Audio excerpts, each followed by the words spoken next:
We're joined by producer, writer, and award-winning actor Jose Yenque. Jose, it's a pleasure to see you. Mabel, how are you? I have to say, this is the great part of technology and applications such as Zoom. You're in California and I'm in New Jersey. You know what? My heart is with you out in the East Coast, and so I feel like I'm on the East Coast as well. Oh, well, first of all, how are you and your family doing during this pandemic?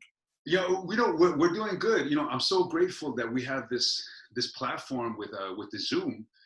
Every Sunday we have scheduled a family meeting. So I have like my brother, and my sister-in-law is out in Jersey. My niece is down in Chinatown. My mom in Manhattan, right there in Midtown, and then I have my cousin Patricia, who's in Argentina, and we all connect and we all just kind of like just talk about what's new. And it's almost interesting enough. It turns into almost like the sharing thing, like a group therapy. Okay, now what's new with you? All right, now your turn. Now what's new with you? All right, now how about mom? How about what's new with you? And then at the end we just end up just kind of sharing what's going on, and it's helped us so much. So I feel very, very connected to them by at least seeing them and their life, and I can see that we can still laugh, and we can still cry, and worry as well. But at the same time, we're always focusing on solutions. Oh, no, that's nice to hear. Yeah, that seems to be the thing now is everyone is having, I've heard of Zoom cocktail hours and I heard about and Zoom family movie gatherings. night and all that, and oh wait, and then now here's the new thing that's been popping up is the Zoom play readings. So I know that now. Yeah, Zoom play readings. I was asked to do one, and I might be doing one eventually, I think. Oh, that's lovely. Oh, if you do, keep us informed. Oh, I totally would. And my mom is in it as well. And Oh, so that's it would lovely. be both of us. And so it'll be fun. Yeah. Speaking of play readings, now there's a new way of trying to engage in work. How were you impacted when the quarantine happened? Were you working on particular projects? Yes, yes. Actually, I was in the middle of a few projects. As as an actor, we have several hats, and I have, several hats on. And I was in the middle of we're shooting a documentary based on the work that I've been doing for the past, God, what, 18, 19 years. And, working with youth in Tijuana, Mexico. And so we were shooting in Mexico, Tijuana, we were shooting here. That had to come to a halt. And I remember on the last day of shooting the last day that we were shooting in Tijuana, and afterwards I went out with some of the crew, and I went out, and some of the older students that we have, students that have been with me since they were like maybe 13, 14 years old, and now they're like 19 and 20. And so, we were out and we were out pizza, and I realized that this might be the last time I see them for a while, at least face to face. And I tried to explain that to them, and I remember they didn't take it serious. They were like, Yenque, te vemos la próxima semana, yeah, we'll see you next week, yeah, cut this stuff out. So dramatic, Yes, I am dramatic, but I haven't seen them since then. And so I remember in Tijuana, they didn't take it as serious as we started to see it here. And I knew it was starting to get serious that moment when I went to the supermarket, and all of a sudden everything was gone, and I was like, "Whoa, this is getting serious." And I realized that the people were getting sick, and then people started dying, and then New York was affected, and so I was calling and Facebook messaging and all that to a lot of my young students in Tijuana, and it hadn't gotten so serious down there yet. And so I remember how it progressed from Los Angeles. It was through further down Orange County, and then San Diego started to get a couple of people that got sick from it. And I knew it was just a matter of time, because San Diego is right there on, it's kissing Tijuana. And so they didn't take it serious until all of a sudden people started getting sick in Tijuana. A lot of people got sick in Tijuana, and I think out of all of Mexico, Tijuana is one of the highest, if not the highest, of mortalities. So that's when they started to to realize that, wow.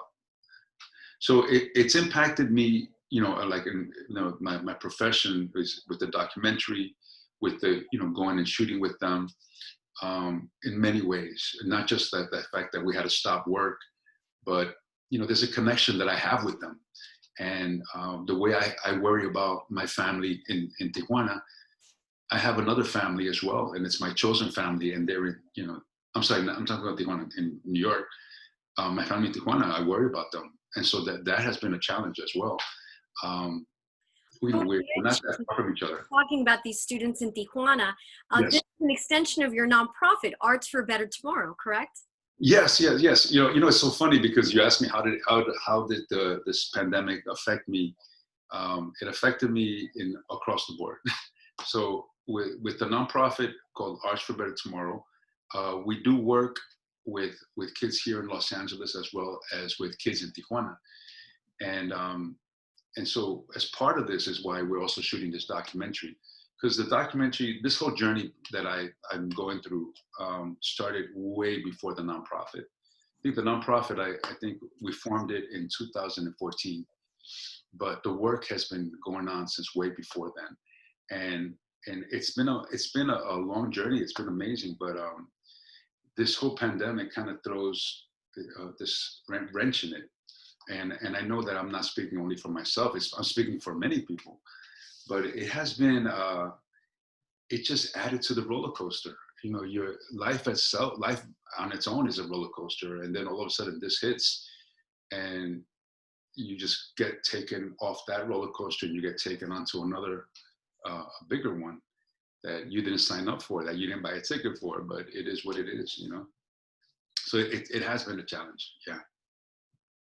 And also with the nonprofit, I just wanted to add, I think way back in 2002, I remember a friend of mine who's my acting teacher, was my acting teacher back then, an amazing person and humanitarian. Her name is Lee Kilton Smith, and then Adam, her husband, Adam Smith. And they took a group of actors out to an orphanage in Tijuana, and we met a group of young people at this one orphanage, and I think it planted a seed in me, and I always thank her for that. And so I did what everybody does. They go and they give and they bring food and clothing. But I think as I watched the kids grow up over the years, I noticed that they needed something more, something that would help. And the orphanage director was doing an amazing job, Carmen, an amazing job with these young people. And I think there's just something a little extra that's needed. And that was I always felt it was the social emotional wellness. And so I thought, what can I do to help these youngsters? Not just, it goes beyond coming out of your shell. It goes beyond that. It goes beyond self-confidence, self-esteem. It really goes into learning some tools that are going to help you like every day. And that has always been the goal. It eventually evolved into that. And so that's what this has turned into. And the work now with these kids, it's needed more and more. And so I'm trying my best. So this Zoom is a challenge. It's a big challenge.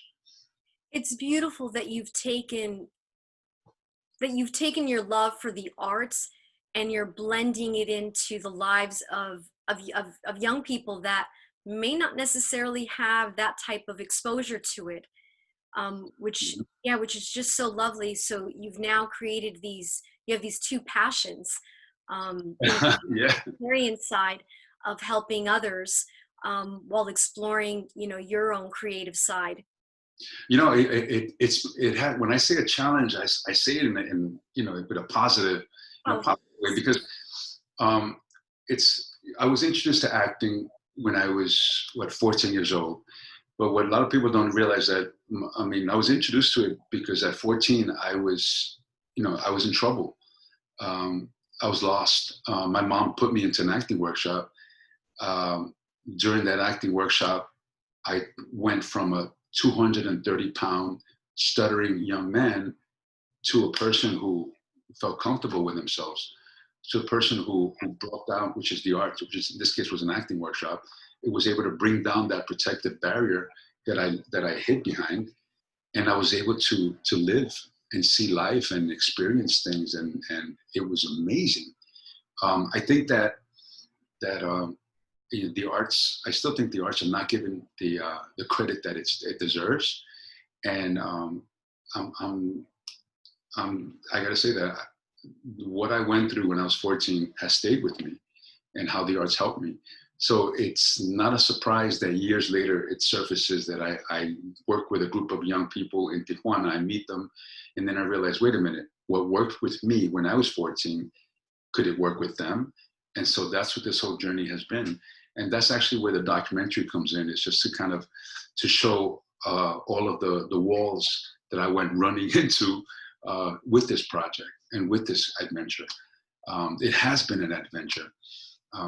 I'm not a psychologist. I'm not a specialist in this or writing curriculums and analyzing. That's not my thing. I'm Joe Schmo from Brooklyn, New York.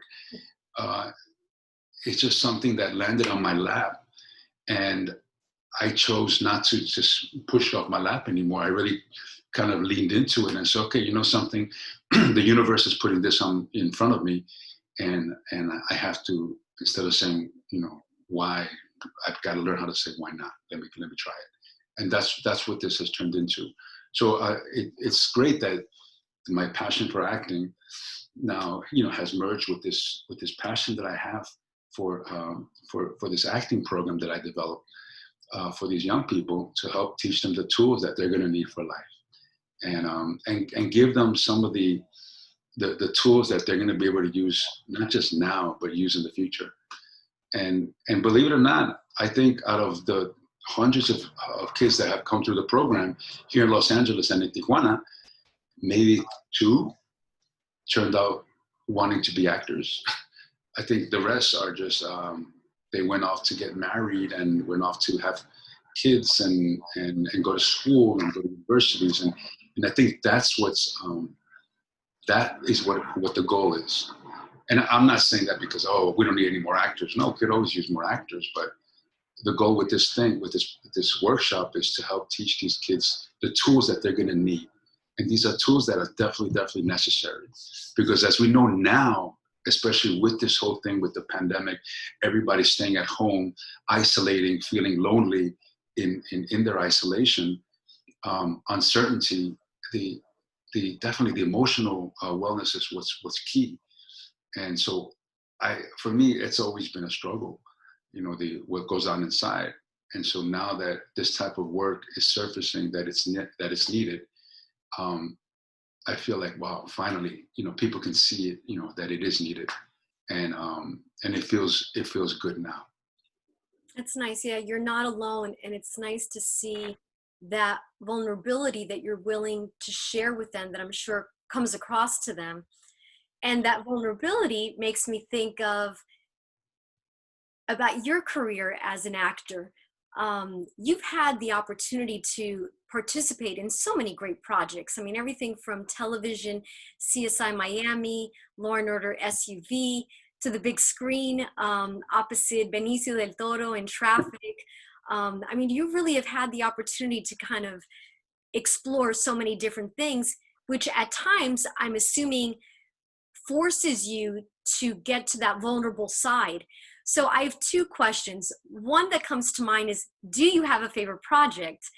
And a lot of the roles that you play, I know you personally, and you are just lovely and one of the kindest people that I've ever met. However, in your roles, that side doesn't really come out. You're more intense. Over the last couple of days, I was watching, I got a chance to watch some of the things that you've been in, and wow, it's like night and day. I saw you in, what was it that I saw the other day? I was also nominated Wednesday Afternoon. Yeah. Woo, boy, whole other side. I was like, is that Jose? I was like, that must be Jose angry. Oh man, you know what's interesting is I get that a lot, that even with a lot of my students and stuff is like usually they say, "Wow, you know, in that movie or on TV, you look older." Right. And what it is honestly is I play a lot of characters who are not doing so good in here, and I'm here in my heart, who are not doing good in here, you know, who frustrated and angry and vindictive and jealous, and and that's fun to play those type of characters. But it's interesting how they say, "Hey, you look older," and I guess it does make you, it does age you. So it ages you. So when I'm in that type of character, you're like, "Oh, what the hell is that?" Uh, I guess yeah. No, it's been a really funny journey with that, because when I first started doing, I mean, I think the first big film that I did was Traffic, that kind of put me on the map. And I was surprised at how many young people. I would go to the high schools back then, and I would do talk, but my talk was simple. It was, you know what, show demo, stay in school, say no to drugs. Very simple. Nothing about take care of yourself emotionally. The sun will come out tomorrow. It was none of that. It was just right. And all of a sudden, I realized that these youngsters, they love that. They love the bad guy. They really like, they like, wow, yeah, you were that badass on on that show. Oh, you were the badass on that one. And so what I realized later on was I can use that as, okay, you know what, now that I got your attention, all right, yeah, so stay in school, yes, apply yourself. And so it has its thing. And Emotions. who doesn't love to play a villain? Well, it's interesting that you said that, because you said it's fun. And I'm thinking, where do you stir up that emotion? Like, do you have to think of movies that you've seen, or do you have personal experiences that come to mind? Oh, yes, yes, you hit it right on the nose. Personal experiences. Oh my God, I was raised in Brooklyn. That says it all right there. No, but I was raised in Brooklyn back in the day when there were no cafes and a little shop that sold little booties for, designer booties for kiddies. No, no, no. You know what? I'm so fortunate, and I got to tell you that a lot of this I learned from my mom is using. We go through life's experiences. Life gives you challenges. They throw you curveballs. They give you the right hook, the left hook, and the fact that we're in a profession where we can kind of reach in, and access some of that, and bring that into our present situation, which is being in the moment of whatever we're going through.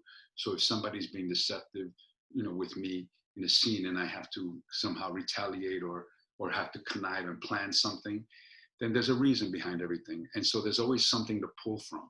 And so that's why I think it's a lot of fun. And I think the most twisted characters, or the most evil evil characters, I love playing those kind of, because I know that no one is born that way. You're not born that way. There's not like an evil seed or demon seed that's born. It's something happens in your life that gets you there. So I love, and it's almost like, and I gotta share with you that when I do a role, I throw myself in 100%, and if most of the time it's therapeutic. It's like a therapy. Watch out for your friends and loved ones if it's a role where you're extremely angry, and stay away from me for the next 2 months. No, no, but you're able to step away from it and be like, okay, you know what, cut. Whew, I remember I played one time. There was a show years ago I got to do. I did it twice. NYPD Blue, and I remember I played this this guy who molested a niece, and it was really really twisted, the type of the way the character came out, but I had to justify it for myself. And because the character was justifying why he did and why he didn't see there was nothing wrong with what he was doing. And so I remember after one take, like cut, and I remember everybody in the set was just quiet. And then I just went, ugh, okay, I need a shower. I need a shower. Yeah, somebody give me a shower. I get it. But yeah, Mabel, it's what we do. It's our job. This is our passion. This is what we do. We play characters. We bring them to life. We tell a story, and if we get paid for it, wonderful. If you don't get paid for it, then you know what? You better have had an amazing time on set. That's how I look at it.